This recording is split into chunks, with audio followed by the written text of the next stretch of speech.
ആരും എന്നെ പ്രതി ആഹ്ലാദിക്കേണ്ട. നമ്മളൊന്ന് വീഴാൻ വേണ്ടി നിൽക്കുകയാണ് ആൾക്കാർ, അല്ലേ? നമ്മൾ ഉറ്റവർ പോലും അപ്പോളേ മനസ്സിലായിട്ടുണ്ടായിരുന്നു അവരുടെ രണ്ടുപേരുടെ പോക്ക് കണ്ടപ്പോൾ. ഈ പോക്കത്ര പ്രാർത്ഥനക്കാരൻ.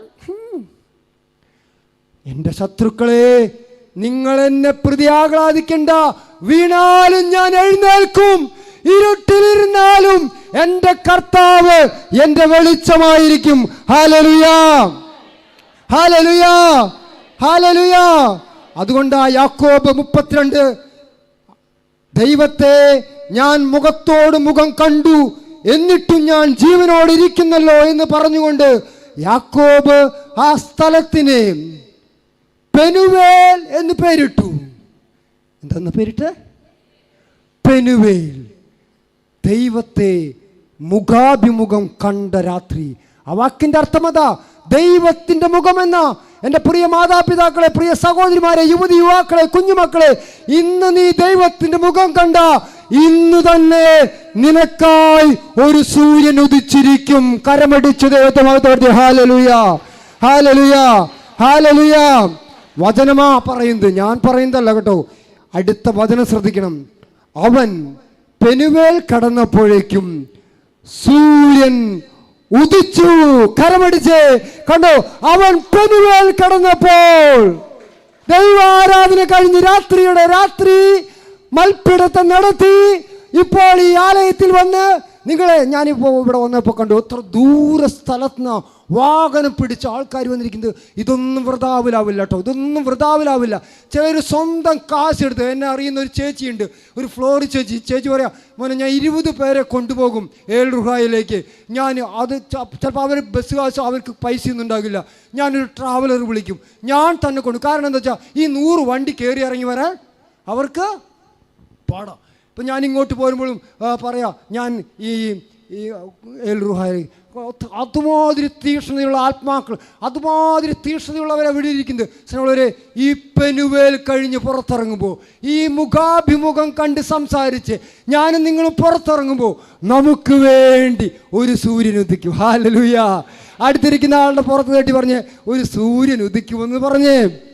എല്ലാവരും ഒന്ന് പറയേ, സൂര്യൻ ഉദിക്കും.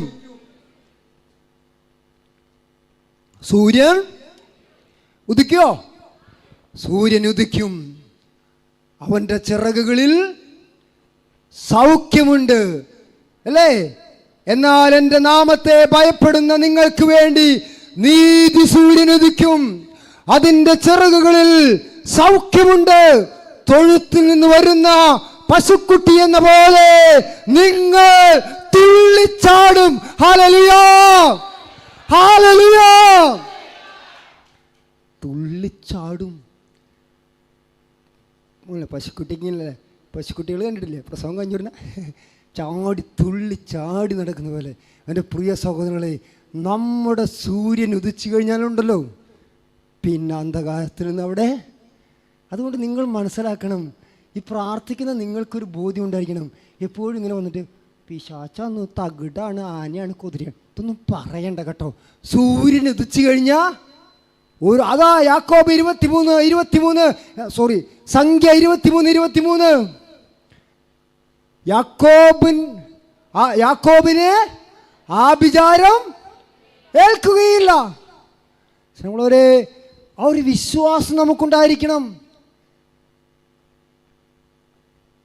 ഇസ്രായേലിന് ക്ഷുദ്രവിദ്യ ഫലിക്കുകയുമില്ല.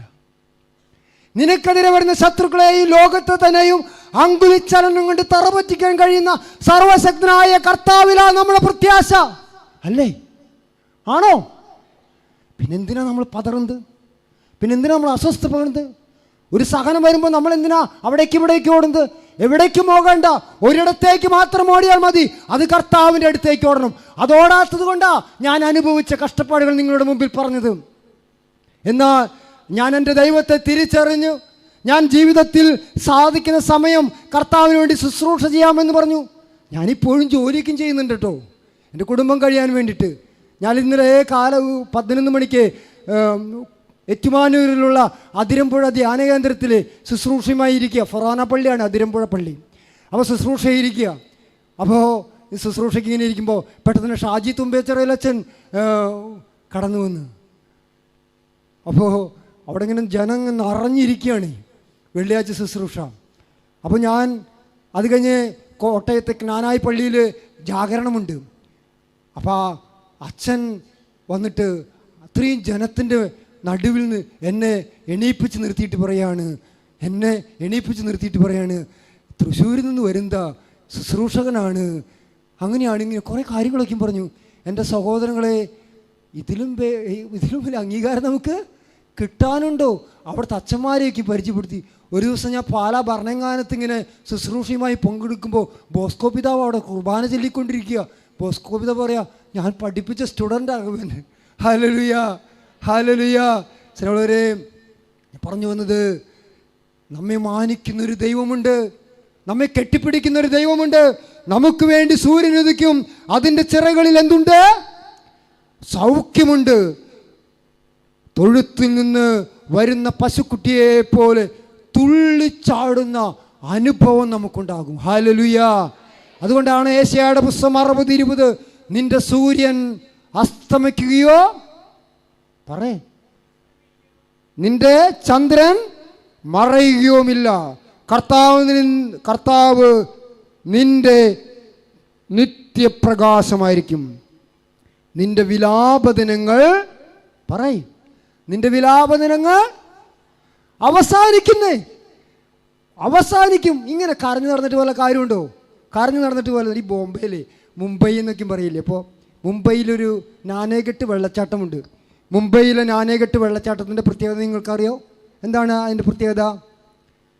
ഇടുക്കിയിലും മലമ്പുഴയിലും വെള്ളച്ചാട്ടത്തിൻ്റെ കാര്യമൊക്കെ നിങ്ങൾക്ക് അറിയായിരിക്കും. വെള്ളം എവിടേക്കാണ് ചാടുക? മുകളിൽ നിന്ന് താഴേക്ക്. പിന്നെന്താ നാനേഘട്ട് വെള്ളച്ചാട്ടം മാത്രം ഞാൻ പറയാൻ കാരണം? നാനേഘട്ട് വെള്ളച്ചാട്ടത്തിൻ്റെ പ്രത്യേകത നിങ്ങൾ യൂട്യൂബിൽ അടിച്ചാൽ കാണും. എന്താണെന്നറിയോ? ഈ വെള്ളം താഴേക്ക് ചാടാൻ ഇങ്ങനെ ഒഴുകിയെത്തും, പക്ഷെ ശക്തമായി ഇങ്ങ് തിരിഞ്ഞ് മുകളിലേക്ക് പോകും. ഒരു പുക പോലെ. നിങ്ങൾ വെറുതെ യൂട്യൂബിൽ അടിച്ച് വന്ന് നോക്കിയാൽ മതി. ഒരു പുക പോലെ മുകളിലേക്ക് ഇങ്ങനെ പോകുക. ടൂറിസ്റ്റുകൾ ഒത്തിരി പേര് കാണാൻ വരുന്നുണ്ട്. നാനേഘട്ട് വെള്ളച്ചാട്ടത്തിൽ താഴേക്ക് നിബദിക്കുന്ന വെള്ളം മുകളിലേക്ക് പോകുന്നത് എന്താണ് അതിൻ്റെ ലോജിക്ക്? യെസ്, അവിടെ ശക്തമായ കാറ്റ് വീശിക്കൊണ്ടിരിക്കുക. എൻ്റെ പൊന്നമ്മച്ചി, പ്രിയപ്പച്ച, പ്രിയ യുവതി യുവാക്കളെ, വാത്സല്യമുള്ള കുട്ടികളെ, പരിശുദ്ധാത്മാവിന്റെ കാറ്റ് നിന്റെ വീട്ടിലേക്ക് ആഞ്ഞടിച്ചാൽ നിന്റെ കണ്ണിൽ നിന്ന് വരുന്ന ഒരു കണ്ണുനീർ തുള്ളി പോലും താഴെ വീഴാതെ, സങ്കീർത്തനം 56, ഞാൻ നിന്റെ അലച്ചിലുകൾ എണ്ണിയിട്ടുണ്ട്, നിന്റെ കണ്ണുനീർ ഞാൻ എൻ്റെ കുപ്പിയിൽ ശേഖരിച്ചിട്ടുണ്ട്. ഡോണ്ട് അഫ്രൈഡ്, ഭയപ്പെടണ്ട കേട്ടാ. നമ്മൾ സ്വർഗത്തിൽ പോവാച്ച ആദ്യം പോയിട്ട് പത്രോസ്ലീഹായോട് പറയാ, ആ കണ്ണുനീര്